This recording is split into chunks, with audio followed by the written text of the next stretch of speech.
이 135편은요. 할렐루야로 시작해서 할렐루야로 마치는 시입니다. 히브리어 할렐루야로 시작해서 할렐루야로 마쳐요. 성전에 올라가는 노래들의 마지막이 되는 134편의 내용을 좀 확장한 것 같은 그런 내용이기도 하고요. 또 이 시는 모자이크 시라고 불려지기도 해요. 별명이 모자이크 시. 왜냐하면 구약의 여러 가지 내용들을 발췌해서 그것들을 이렇게 편집해서 붙여놨거든요. 읽어보면 이거 어디서 많이 본 내용인데, 이거 어디서 많이 읽어본 내용인데, 이게 뭐 구약에 있는 오경에 있는 내용들, 또 다른 시에 있는 내용들, 뭐 선지서에 있는 내용들, 여러 가지 내용들을 이렇게 붙여놨어요. 그래서 전체적으로 보자면 지금 하나님의 백성들을 향해서 하나님을 찬양하라고 지금 그렇게 말하고 있습니다. 그래서 크게 두 가지 내용. 처음과 시작은 하나님을 찬양하라 이렇게 이제 처음과 시작이 있다면 그 안에 두 가지 내용이 있어요. 찬송 받으시기에 합당하신 하나님에 대해서. 그러니 이분께 찬양해야 된다. 그다음 또 하나는 그런데 찬송할 대상이 안 되는 또 우상들을 말하면서 이 우상들에게는 찬양할 것이 아니다. 그 이야기가 있습니다. 우선 찬송받기에 합당하신 하나님을 좀 보도록 하죠. 1절, 2절 제가 읽을게요. 할렐루야 여호와의 이름을 찬송하라. 여호와의 종들아 찬송하라. 여호와의 집 우리 여호와의 성전 곧 우리 하나님의 성전 뜰에 서 있는 너희여. 할렐루야 무슨 말인지 아시죠? 여호와를 찬양하라라고 하는 그 말이죠. 할렐루야 1절에도요. 할렐루야라고 말하고 그 뒤에 곧 이어서 나오는 말이 또 할렐루예요. 할렐루. 그다음에 또 이어서 나오는 말이 또 할렐루예요. 그러니까 찬양해라. 자, 우리 함께 찬양하자. 그리고 또 찬양해라. 찬양해라. 그럼 뭘 찬양하느냐? 그의 이름을. 그다음에 또 할렐루 찬양하라. 찬송해라. 자, 이렇게 나오는 겁니다. 그의 이름을 찬송해라. 그를 찬송해라. 여호와를 찬송해라. 여호와의 종들아. 네, 이렇게 나오는 거예요. 여호와의 이름을 찬송해라. 여호와의 종들아 찬송해라. 여호와를 찬송해라. 자, 이렇게 이제 1절이 되고 있고요. 2절에 보면 여호와의 집, 우리 여호와의 성전, 성전에 있는 성전 뜰에 있는 자들. 그러니 성전에서 일하는 자들을 생각하기 쉽죠. 제사장들을 비롯해서 성전에서 일하는 자들, 성전지기들 이런 사람들을 이제 생각하기 쉽습니다. 자, 찬양을 해라. 그리고 3절도요. 3절도 우리 성경에는 여호와를 찬송하라라고 번역을 해놓았지만 히브리어 성경에는 할렐루야라고 나옵니다. 3절에도 할렐루야 한 번 더 나오고요. 그 다음에 뒤에 3절 뒷부분에 그의 이름을 찬양하라라고 할 때 이 찬양하라는 자마르라고 하는 말이 나와요. 그러면서 자, 왜 찬양을 해야 되느냐? 왜 여호와를 찬송해야 되느냐? 그 이유가 나오는데 3절부터 14절까지를 보면요. 중간중간 곳곳마다 히브리어 키라고 하는 단어가 나옵니다. 키라고 하는 말은 왜냐하면이라는 뜻이에요. 근데 우리말 성경에 보면 거의 다 이걸 뺐거든요. 번역하면서 이 왜냐하면이라고 하는 말을 다 뺐어요. 근데 영어 성경 보면 아마 다 for라고 되어 있을 거예요. 그 이유를 왜냐하면 이렇습니다. 왜냐하면 이렇습니다. 근데 우리말 성경에 이게 빠져 있으니까 잘 이해가 안 될 수도 있지만 자 3절에도요. 키라고 하는 말이 있습니다. 그러면 이렇게 되는 거예요. 여호와를 찬송하라. 왜냐하면 여호와는 선하시고 그의 이름이 아름답기 때문이다. 그렇게 나온 겁니다. 그러면 첫 번째 이 시에서 여호와를 찬송해야 되는 첫 번째 이유는 여호와는 선하시다. 그의 이름은 아름다우시기 때문이다.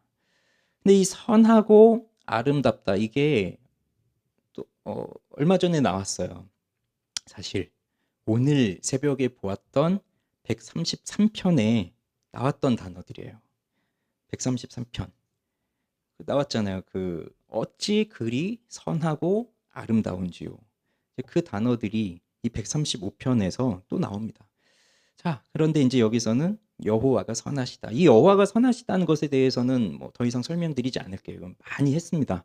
우리 얼마 전에 시편 23편 하면서도 많이 말씀드렸고 여호와의 선하심에 대해서는 많이 알고 계실 거예요. 이제 그 의미가. 그리고 그의 이름이 아름답다. 그의 이름이 즐겁다. 그래서 하나님을 찬양하라고 하는 이유가 나오고요. 자, 그다음 이제 두 번째로 나오는 이유는 4절인데요. 4절은 같이 한번 읽어봅시다. 4절. 여호와께서 자기를 위하여 야곱 곧 이스라엘을 자기의 특별한 소유로 택하셨음이로다. 그러니 여기도요. 왜냐하면 이런 말 빠져 있어요. 왜냐하면 여호와께서 자기를 위해 야곱 곧 이스라엘을 자기의 특별한 소유로 삼으셨기 때문이다. 그럼 여기서 우리가 좀 주목해서 볼 단어는 특별한 소유라고 하는 단어입니다. 특별한 소유. 이 특별한 소유가 히브리어로 세굴라라고 하는 말인데요. 세굴라는 보물을 뜻해요. 보물. 신명기 7장 6절에 자기 기업의 백성이라고 이제 번역을 했는데 거기 이 세굴라가 나오거든요. 그러면 사실 이것을 그대로 번역을 하면 보물의 백성. 그러니까 우리 성경은 자기 기업의 백성이라고 번역했지만 그대로 직역을 하면 보물이라는 거예요. 그 백성이 보물의 백성.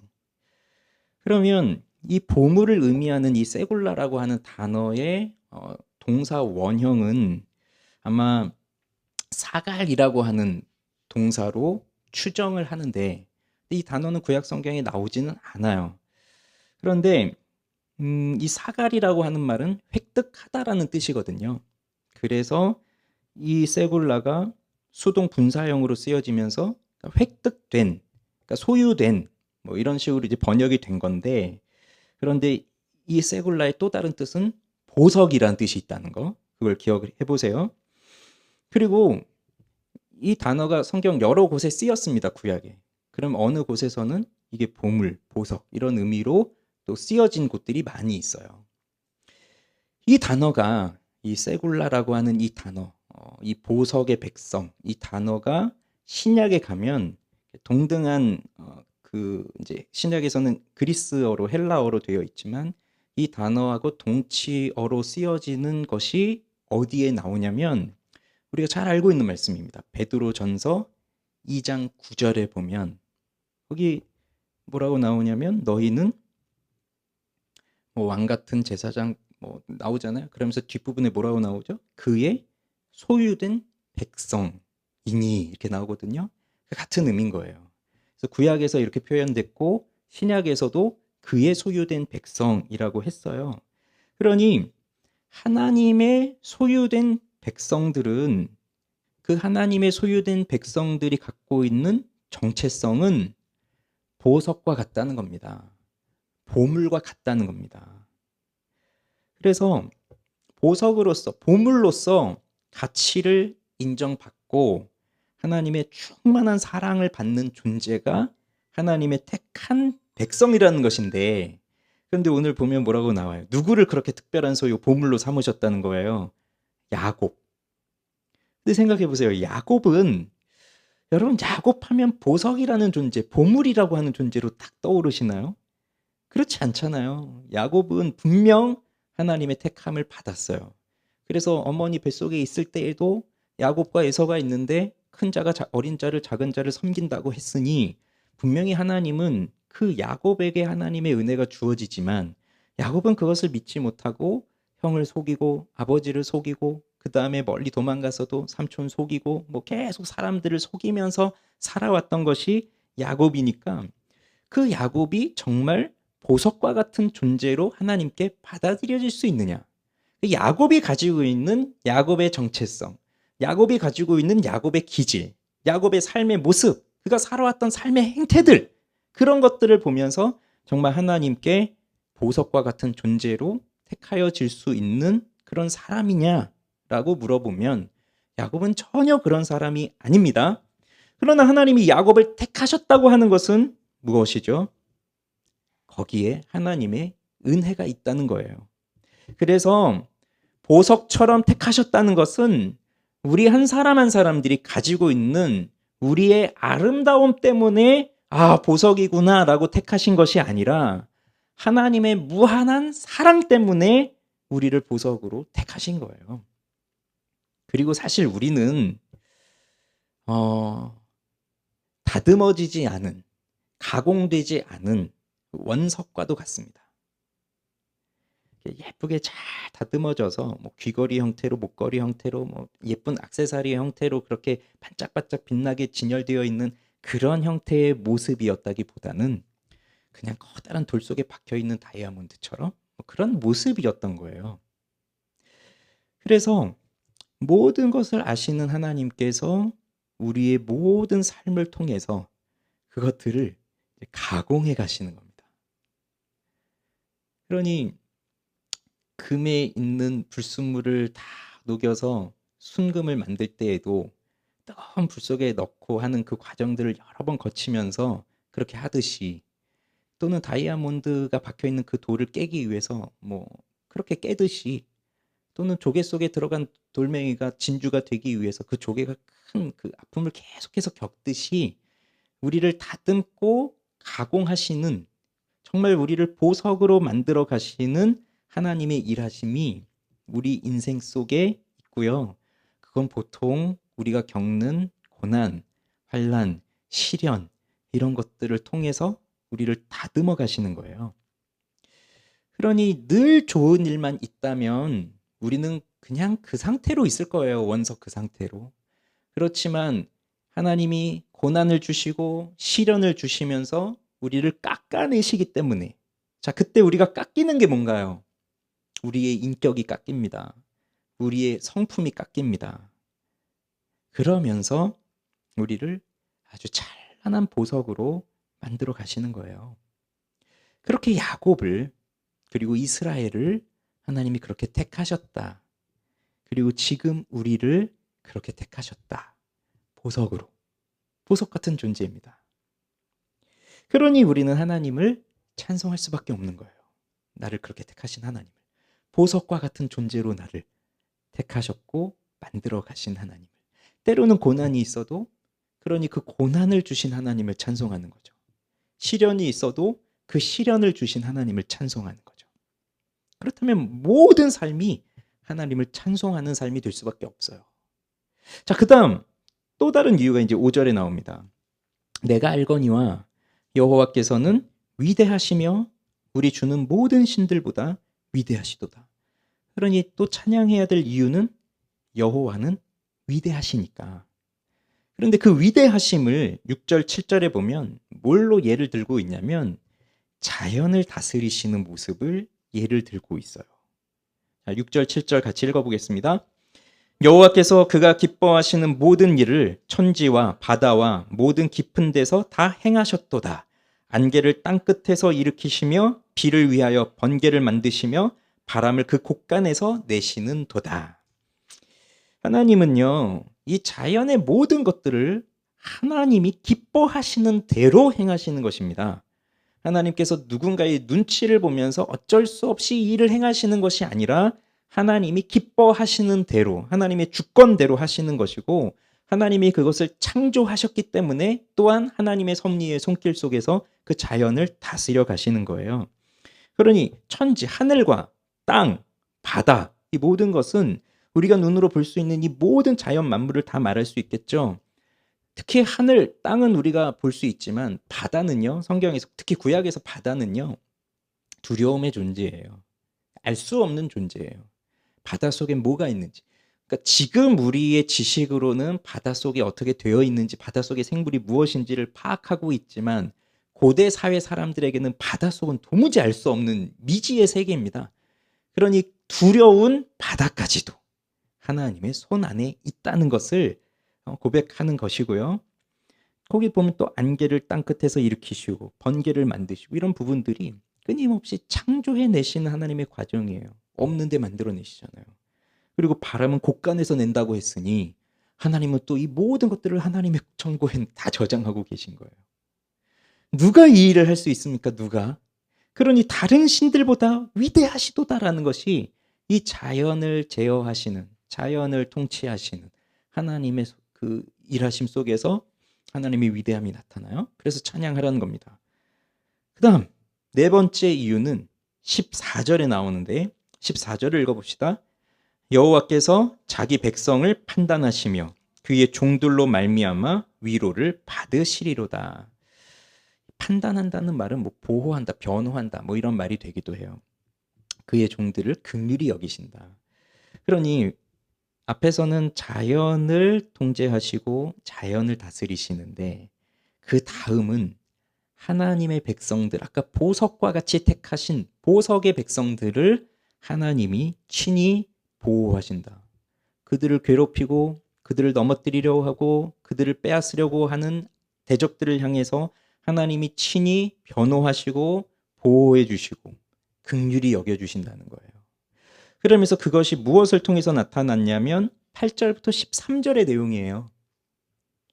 5절과 7절은 자연, 8절과 13절은 친히 하나님의 일하심이 역사 속에서 어떻게 나타났는지, 우리 사람들이 살아가고 있는 역사 속에서 어떻게 나타났는지 그게 나오고 있는 거예요. 그래서 애굽에서 처음 난 자를 하나님이 치셨다. 사람부터 짐승까지. 애굽에 10가지 재앙이 내려졌고 그 마지막 재앙이 그 장자의 죽음이었죠. 이 모든 것들이 우연히 일어난 일이 아니라는 것을 강조합니다. 하나님이 하신 일입니다. 그의 백성을 보호하시기 위해서. 그래서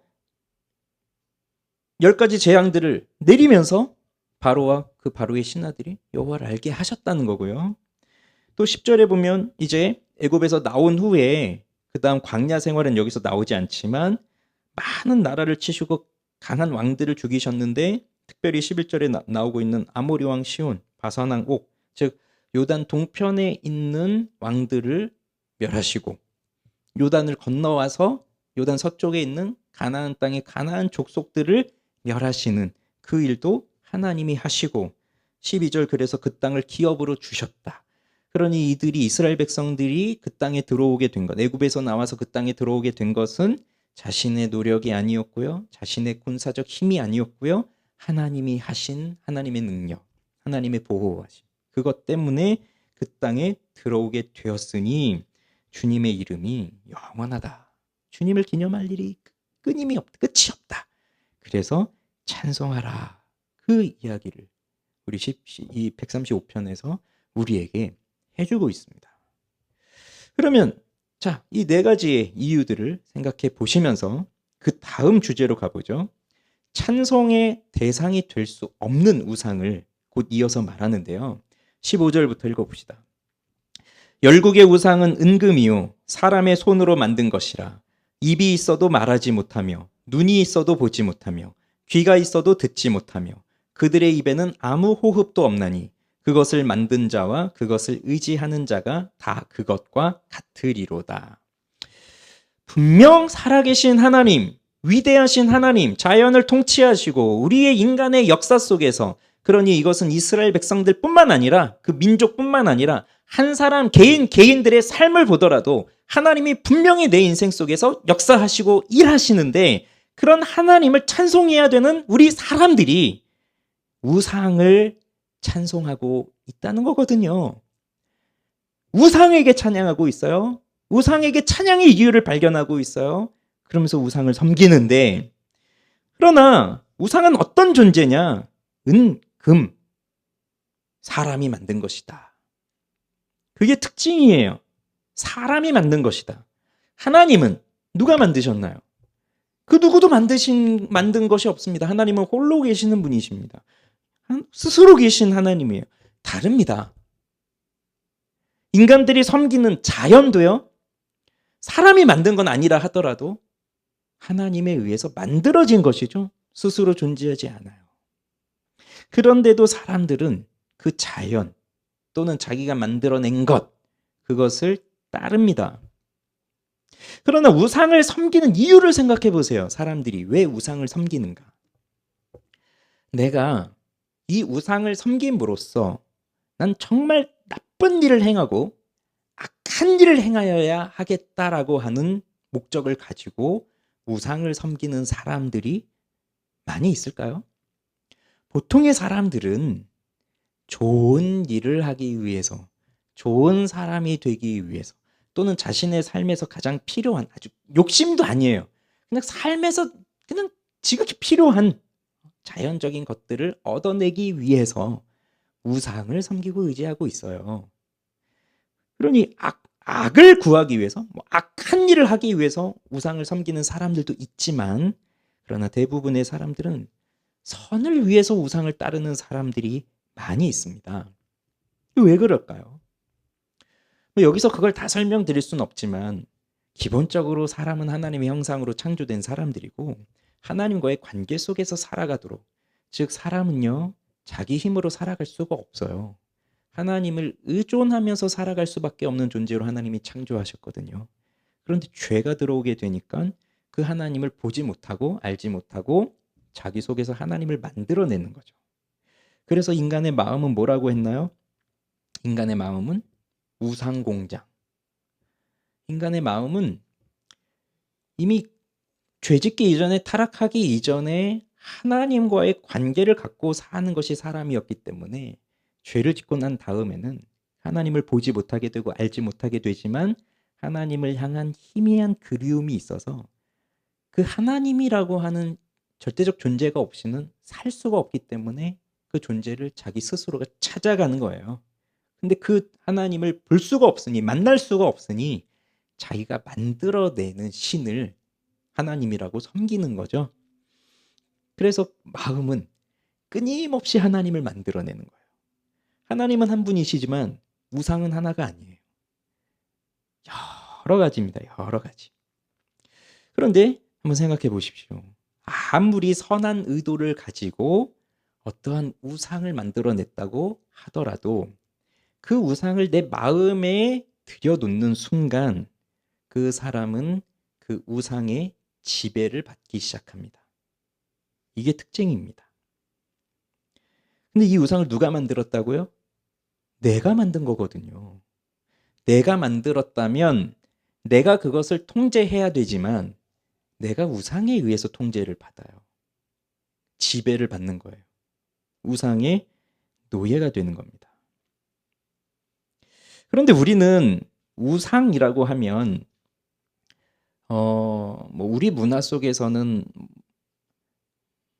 불상 같은 게 먼저 떠오르실까요? 아니면 산에 가보면 이렇게 나무 위에 줄 걸어놓고 그런 게 떠오르실까요? 아니면 자연 이런 게 떠오르실까요? 고대 사회는요 거의 우상을 다 눈에 보이는 어떤 형태로 만들어냈습니다.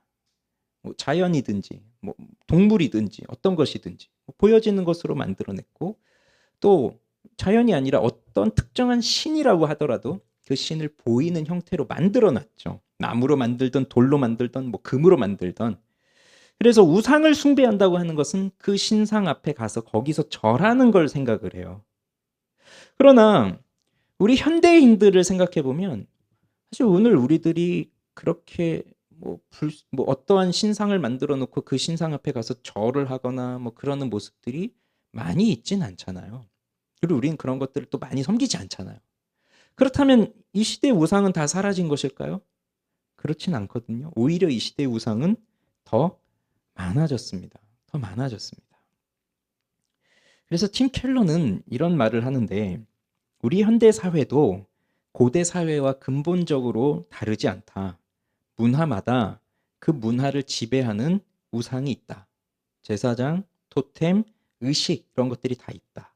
사무실에도 헬스장에도 스튜디오에도 경기장에도 다 신전이 있어서 행복한 삶을 얻기 위해서, 복을 얻기 위해서, 애군을 물리치려면 거기서 제사를 드려야 된다는 거죠. 사무실, 헬스장, 왜 그런 데를 얘기하겠어요? 미모, 건강, 또는 성취, 성공, 이런 게 현대인들의 우상이 되니까, 돈, 권력 이런 것들이 우상이 되니까. 그러니 보이는 어떠한 형태를 만들어 놓고 그걸 내가 섬깁니다 하고 아침 저녁으로 그 앞에 가서 무릎 꿇고 절하고, 그런 모습은 오늘날 우리들에게는 많이 없다 하더라도 우리가 살아가고 있는 문화 속에서 우상이 있다는 거거든요. 근데 우상은 하나님보다 더 중요한 것이 있다면 그게 우상이에요. 그래서 무엇이든지 간에 하나님으로만 얻을 수 있는데, 이건 하나님만 주실 수 있는 것인데 하나님을 통해서 얻는 것이 아니라 다른 무엇을 통해서 하나님만 주실 수 있는 것을 얻을 수 있다고 생각한다면 그게 바로 우상이에요. 그래서 이것만 있으면 나는 좋은 사람이 될 거야. 이게 사람마다 다 다른 거거든요. 어떤 사람 돈이 많으면 난 좋은 사람이 될 거야. 어떤 사람은 뭐 자식들의 학력, 우리 아이를 좋은 대학에 보내면 난 더 떠받들어지는 사람이 될 거야. 뭐 이런 것들. 그게 우상이에요. 그런 이것은 종교적 형태를 띌 수밖에 없어요. 돈을 좀 벌어서 내가 돈이 좀 많으면 나는 편안하게 살 수 있을 것이다 생각하지만 돈을 벌기 위해서는 돈의 노예가 되는 것이에요. 그럴 수밖에 없는 거예요. 그런데 오늘날 우리들에게 가장 커다란 영향을 끼치는 우상이 있다면 이건 아마 스마트폰이 아닐까 이런 생각이 들어요. 주일 설교 때도 이제 좀 더 말씀을 드릴 예정이긴 합니다. 이 우상에 대한 부분은. 왜냐하면 재미있는 현상이 있습니다. 데이비드 웨일스가 뭐 신학 실종을 비롯해서 여러 가지 책들을 80년대, 90년대 막 이렇게 그런 그 책들을 쓰면서 이제 현대 사회에 대한 문명과 또 기독교에 대한 신학에 대한 것들을 비평할 때 가장 큰 특징이 뭐가 있냐면 우리 신학이 좀 사라지고 기독교 신앙이 사라지고 하는 데에 결정적 역할을 했던 것을 두 가지를 꼽았는데 하나는 기차, 또 하나는 텔레비전이었어요. 기차는 그 전에는 한 곳에만 머물러 살 수밖에 없었거든요. 어디 딴 데를 갈 수가 없었어요. 가봐야 말 타고 뭐 이렇게 가니까 뭐 하루에 가도 뭐 어디 멀리 가지 못하지만 기차가 생기면서 증기기관차가 생기면서 이제 사람들이 이동이 가능해졌고요. 다른 동네로. 그러면서 이제 삶 자체가 삶의 터전이 달라지게 됐고요. 그게 인간 우리 현대 사회에 아주 큰 영향을 끼쳤고 또 하나가 텔레비전인데 그 전에는 저 다른 동네에서 무슨 일이 일어나는지가 알 수가 없었지만 텔레비전이 생기면서 실시간으로 볼 수가 있게 된 거예요. 다른 나라도 어떤지. 근데 집집마다 다 텔레비전이 생기니까 방송에서 나오는 걸 보면서 정보를 다 받는데 똑같은 걸 보잖아요. 방송에서 내보내는 똑같은 걸 보잖아요. 그러니 모든 사람들이 다 똑같은 생각을 할 수밖에 없는 거예요. 그리고 그렇게 보여줄 때에 여기에 이제 뭐 자본주의적인 것들, 돈과 관련된 것들, 상업적인 것들 이런 것들이 다 들어오니까 이걸 보면서 내가 생각을 하면서 그 판단을 하는 게 아니라 그냥 보여주는 대로 따라갈 수밖에 없는 그런 획일화를 만들어 버리는 거예요. 그게 이제 현대 사회의 가장 큰 영향력으로 나타났는데 오늘날 우리는 텔레비전 없는 집이 많거든요. 뭐 굳이 기차 타고 다닐 이유도 없죠. 오늘날은 저희 집에도 텔레비전이 없습니다. 그렇다고 해서 저희가 텔레비전이 없다고 그러면 현대 사회에서 뒤떨어진 사람들인가요? 텔레비전이 필요가 없죠. 이제 우리 아이들에게도 스마트폰이 있으니까 이제 내년부터 뭐 어디인가요? 그 내년부터 이제 학교에서 스마트폰 사용이 안 된다는 법이 통과됐다고 해서 그나마 좀 다행이라 생각을 하긴 하는데 저는 개인적으로 SNS도 좀 막아야 된다고 생각은 하는 사람이긴 하지만 어 근데 그게 뭐냐면요. 우리 아이들도 이걸 보고 있는 겁니다. 계속. 누군가 그랬더라고요. 내 손에 스마트폰이 들려 있는 한 내가 신이다. 이걸로 난 다 할 수 있거든요. 뭐도 살 수도 있고 뭘 볼 수도 있고 뭐 어디 예약도 할 수도 있고 다 할 수 있는 거예요. 그러니까 아이들도 이것만 자기가 들고 있다면 이제 어른들의 통제 없이 모든 걸 자기가 다 할 수 있으니까. 그런데 제가 말씀드리고자 하는 건 이거예요. 사람이 그렇다고 해서 우리는 뭐 어떤 극단적인 사람들처럼 그럼 오늘 당장 이걸 다 때려 부쉈시다. 다 없애고 삽시다. 뭐 그러면서 그럼 우리는 그냥 뭐 이런 정보통신 없이 원시인들처럼 살 건가요? 그렇게 살 수는 없어요. 우린 다 이걸 들고 살아야 될 수밖에 없고 저도 지금 제 강대상에 스마트 기기가 지금 3개가 놓여져 있거든요. 없앨 수가 없어요. 그럼 중요한 건 내가 이걸 통제할 수 있어야 된다는 것인데 내가 할 수가 없다는 거. 끌려갈 수밖에 없다는 거예요.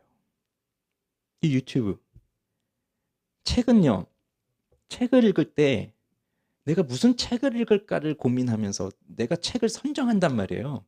아, 이 책을 읽어봐야 되겠구나 하고 읽다가 재미없으면 또 안 읽기도 하고, 또 다른 책, 더 좋은 책 있으면 찾아서 또 보기도 하고 하지만, 유튜브를 여러분이 보실 때는 처음엔 아마 내가 이것 좀 찾아봐야지 하고 보셨겠지만 다 경험 있지 않으세요? 딱 들어갔을 때 그 앞에 쫙 펼쳐져 있는 것들을 보면서 눌러서 보고, 보다 보니 또 밑에 또 뜨니까 또 보고, 또 보다 보니 또 밑에서 뜨는 게 또 보고, 그러한 행동들이 끌려가는 모습이잖아요. 내가 주체적으로 뭔가를 찾아내서 발견하면서 내가 이걸 봐야 되겠구나가 아니라, 시작은 그렇게 하지만 끝날 때는 내 생각 없이 그냥 뜨는 대로 따라가고 있어요. 뜨는 대로. 그럼 그걸 보는 대로 나는 이 세상의 것들이 데리고 가고자 하는 그 목적지를 향해서 그냥 순순하게 끌려가는 사람이 되는 겁니다. 오늘날 가장 큰 우상이에요. 우상. 그리고 끊어야지라고 하지만 끊어내지를 못하고 있는. 그렇다면 해서 술이나 담배보다 더 무서운 것일 수도 있어요. 지금 이런 것들이. 그 우상의 특징이 그런 거예요. 끌려갈 수밖에 없도록 만드는 거예요. 살다 보면 이거 아니구나라는 거 인식할 때 있고요. 이거 잘못된 것이다. 특히 우리 그리스도인들에게는 하나님의 뜻은 이렇지 않다. 하나님을 찾아야 된다. 이런 생각을 하지만, 지금은 사실 우리가 하나님을 찾는 것도 스마트폰을 가지고 찾고 유튜브 보면서 찾고 있으니까, 그러다 보니까 더 깊이 있게 나가지를 못한 채 끌려갈 수밖에 없는 상황, 지배를 당하고 있는 상황이라고 하는 겁니다. 이 우상이에요. 우상, 오늘날의 우상. 이 시대의 문화에 끌려갈 수밖에 없는 상황들. 그러니 17절을 보면요, 아까 뭐라고 나왔어요? 17절에 귀가 있어도 듣지 못하고 그들의 입에는 아무 호흡도 없으니, 18절에 그것을 만든 자와 그것을 의지하는 자가 다 그것과 같으리로다.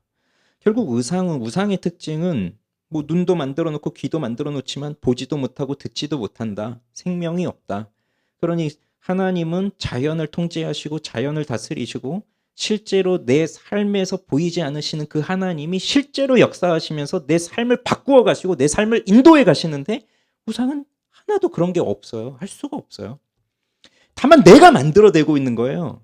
그러니 내가 만들어 놓은 대로 내가 그 틀에 맞춰서 내가 살아가는데, 결국은 내가 거기에 또 끌려가고 있는 거예요.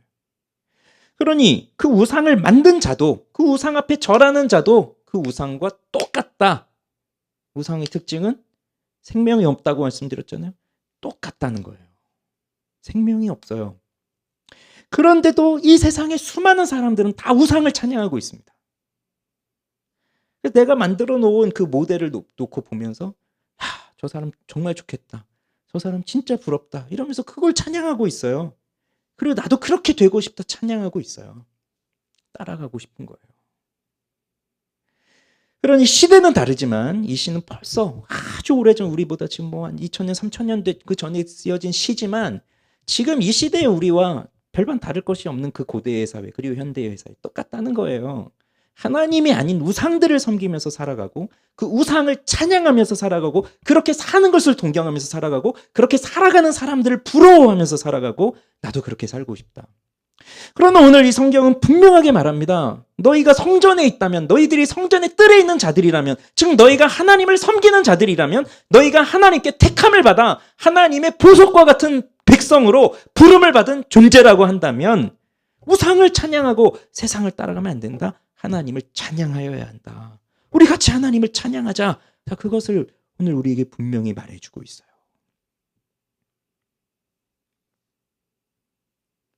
우상은 그것이 있으면 내가 좋은 사람이 될 거야. 자, 오늘 이 설교의 문맥대로 본다면, 이 우상을 내가 가지고 있다면 나는 보석이 될 거야. 나는 보물이 될 거야. 이거거든요. 그렇지만 우상은 우리를 보물로, 보석으로 만들어주지를 못합니다. 끌려갈 뿐이에요. 그런데도 수많은 사람들은 그것만 있으면 내가 보석이 될 거라고, 내가 보물이 될 거라고, 세상에서 아주 존귀함을 받고 높아질 거라고, 사람들이 박수갈채를 받을 거라고 그거 생각하면서 살아가고 있어요. 이제 현실을 봐야죠. 그것이 아니구나. 하나님을 찬송하면서 하나님의 말씀 앞에 무릎을 꿇고 그 말씀 앞에 엎드려서 살아가는 자가 비록 세상에서는 보석처럼 보이지 않는다 할지라도 그가 바로 진짜 보석이구나. 그렇게 살아가는 자가 보석과 같은 하나님의 백성이구나. 그것을 깨달아야죠. 그래서 오늘 이 시편의 결론은 이스라엘의 족속아, 아론의 족속아, 레위 족속아 여호와를 송축해라, 찬양해라. 예루살렘에 계시는 여호와는 시온에서 찬송을 받을지어다. 할렐루야 하면서 맞춰지는 게 오늘 이 시예요. 그러면 봅시다. 그래서 우리는 하나님을 찬송해야 되는데 우리 며칠 전 124편을 봤었잖아요. 거기서 보면 하나님께서 우리 편에 계시지 않았더라면 우리 어떻게 됐을까? 그걸 회상해 보는 거예요. 그럼 다 지금 여기 계신 우리 한 사람 한 사람들은 그 순간 그 순간에는 하나님이 나와 함께 하시는구나라는 것을 바로바로 캐치를 못한다 하더라도 지금 돌이켜보면 아 그때 하나님이 나와 함께 계셨구나. 그때 하나님이 계시지 않았더라면 나는 큰일 났었겠구나. 지금 여기 있을 수가 없겠구나. 그런데 그때 하나님이 나의 편이 되어주셨기 때문에 오늘 내가 여기 있는 것이구나. 생각하잖아요. 알잖아요. 그러면 그러한 하나님의 사랑과 돌보심을 받은 우리 한 사람 한 사람들이 오늘 여기에 모인 것입니다. 그럼 여기 계신 우리 모두는요 다 어떤 존재예요? 하나님께 보석과 같은 존재로 택함 받은 사람들이에요. 그 보석들이 오늘 여기 모인 거예요. 그리고 그 보석들이 모인 공동체가 교회란 공동체예요. 그래서 교회는 아름다울까요? 아름답지 않을까요? 아름다울 수밖에 없는 거죠. 왜? 보석들이 모여 있으니까. 그렇지만 교회가 아름다운 진짜 이유는 교회의 머리이신 그리스도가 아름답기 때문입니다. 그분이 아름다우시니까. 여기 찬양받기에 합당하신 하나님과 동등하신 그 예수 그리스도가 아름다우시기 때문에 교회는 아름다운 거예요. 그렇지만 그를 통해서 부름을 받은 우리 한 사람 한 사람도 보석과 같은 존재로 택함을 받았기 때문에 그래서 또 아름다운 거예요. 그리고 그 아름다운 보석들이 여기에 모여서 함께 연합하고 함께 살아가기 때문에 그래서 더 아름다움은 커지는 거예요. 오늘 시편 133편에서 보았듯이 형제가 서로 연합하여 동거함이 얼마나 좋고 얼마나 아름다운가. 그것이 우리 교회 공동체예요. 그 아름다운 보석들이 함께 할 때 그 아름다움은 더 커지고 그 아름다운 하나님의 백성들이 모여서 하나님을 찬송할 때 하나님은 높임을 받으시고 이 세상에 하나님의 영광이 쭉쭉 뻗어나가는 거죠. 그래서 베드로전서 2장 9절에 그러나 너희는 택하신 족속이요 왕같은 제사장들이요 거룩한 나라요 그의 소유가 된 백성이니 이는 너희를 어두운 데서 불러내어 그의 기이한 빛에 들어가게 하신 이의 아름다운 덕을 선포하게 하려 하심이라.